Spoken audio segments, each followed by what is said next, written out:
Bob, way back, time flies, doesn't it? In the mid to late 80s, you worked with the legendary Herb Brooks. Any other coaching influences on you during your lengthy tenure in college hockey? Well, I've been pretty fortunate. I got coming through the ranks that I've got to work with some great people, and that started it off. Obviously, I was just finishing playing here at St. Cloud State when he came in here in '86, and made a huge impact in my life and career to get me started. But then I've also worked with one of the all-time leading win coaches, Don Lucia at the University of Minnesota. I worked for George Gwozdecki, who's now we're going to coach against him this week at the University of Denver. Frank Serratori, head coach at Air Force. I worked with Frank, and also Mark Mazzolini at Miami University. So I was pretty fortunate that I had some awful powerful people hire me as an assistant and help move my career forward, and that's why I'm sitting here today as a head coach. When you look at the team this season and guys that you're going to really be depending on up front, give people an idea of some of the names that they need to watch this season. Well, we've got one of those teams right now. We only have 7 upperclassmen, and the upperclassmen are the seniors and juniors, but they're an awful good group. And there's some names that you're going to see in the National Hockey League one day. And we are battling with one major injury right now. But Drew LeBlanc was a young guy with us last year out of the Hermantown, Minnesota area, who broke his leg in a senior year, a severe compound, Joe Theismann type injury, compound fracture. There was no hit. It's just the force of his power skating going into the corner forced it to happen. We lost him for a senior year. He was able to redshirt, come back. He's redoing his senior year. He's got 10 points here in the short season. He had opportunities to sign in the National Hockey League a couple times now, but chose with that injury last year to come back. And so in a horrific injury, we get him back. Ben Hanowski, Pittsburgh draft, that's the one that he was also off to a great start, but he was injured last weekend on Friday night, and we're without him right now. We're hoping we get him back very quickly. Nick Jensen, the Detroit draft, this is his junior season, one of the better defensemen you'll see in college hockey. Just powerful skater.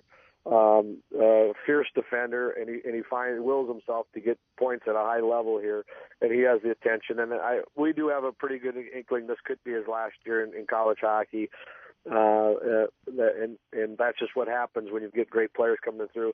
And then 2 other guys, 2 LA picks, 2 juniors for us, just becoming upperclassmen. They're right now is Kevin Gravel, a defenseman who played on the World Junior team last year for the U.S. team, and Nick Dowd, a young guy out of Alabama. Have really elevated their game for us right now and are playing outstanding. And that's the core of guys that are leading us. And then we got a slew of young guys. And our young freshmen are off to a great start in scoring. And that's with one of our top freshmen broke his leg 30 minutes into our first practice on a freak accident. So we're battling a little bit of that injury bug right now, but we anticipate getting 2 high-scoring players back into our lineup here, hopefully in mid-November. So we've got a little balance of some older guys that can carry the load and hold the fort up while these young guys develop, and we got a strong goaltender in Ryan Farragher, Fort Francis, Ontario native, who had a terrific year last year when our goalie went down to injury, and showed that he can be a great goalie at this level. So we've got a nice mix. We're not the completed project right now. We need the time to continue to move forward, but we do have some high-end players, and we got we think a real good young group in the stable that are coming through. And if we can bring it together this year, we've got high expectations. This is Hockey This Morning on NHL Network Radio here on Sirius XM. Bob Motzko, our guest, head coach of St. Cloud State of the NCAA. And you mentioned the name Nick Jensen, maybe one of your most notable players, but also one of your leaders when it comes to some charitable work and leading some of his teammates with their support for Locks of Love. Tell us about that. Well, this is a project that started. I'm not sure if it was a statement out of young guys that turned into a cause or a cause that turned into a statement, but the coach wasn't real happy, and people have seen my head of hair. There's no Locks of Love on my head. But our guys started last year toward the playoff time, growing their hair out and beards, and And then it's turned into, we got about 8 guys that have turned this into a cause. They went forth this summer, and it's ugly, guys. I have to tell you, it's not pretty sight right now. And we've got one guy, I don't think they would take it. His hair's so bad, but it's got to be 10 inches in a ponytail. But they're into it, and that's why I think, you got young guys sometimes want to make a statement, and I got full support of their staff now, as bad as it looks, and as hot as they get. That's the biggest complaint they have now. It was a fun little project in the summer, but they're understanding now when they're playing games that it gets awful hot out there, and they're having fun with it. They're enjoying it. The fans have embraced it, and we get a few looks from people walking through an airport now that what kind of team is that? But as the word gets out there, they've rallied around this for a great cause. Obviously, lots of love for cancer patients and people going through very difficult times, and proud of our guys to sticking with it right now. How have the athletes changed over the decades as you've coached them? Same guys in the end, from the 80s, 90s to the 2000s. Same ideals, same goals. Any sort of changes you've seen over time?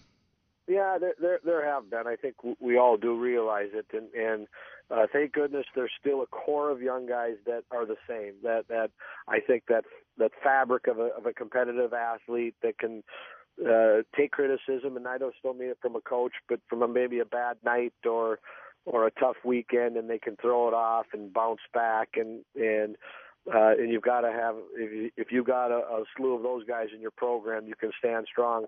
But the outside pressures now that come on these guys through social media, I mean, they after a game, they can pick up their phone, and it's just one man's opinion, pick up their telephone, and immediately they're, you get on the bus and you can just see that glare in their face.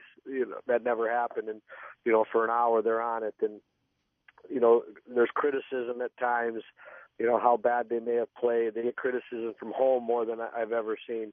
And it's tough on young guys. This is awful huge commitment that all athletes make, and how they have to train now in the off season, and how competitive it gets. They are going to have ups and downs, and that's the tough thing is some of them now, how they handle the downtime.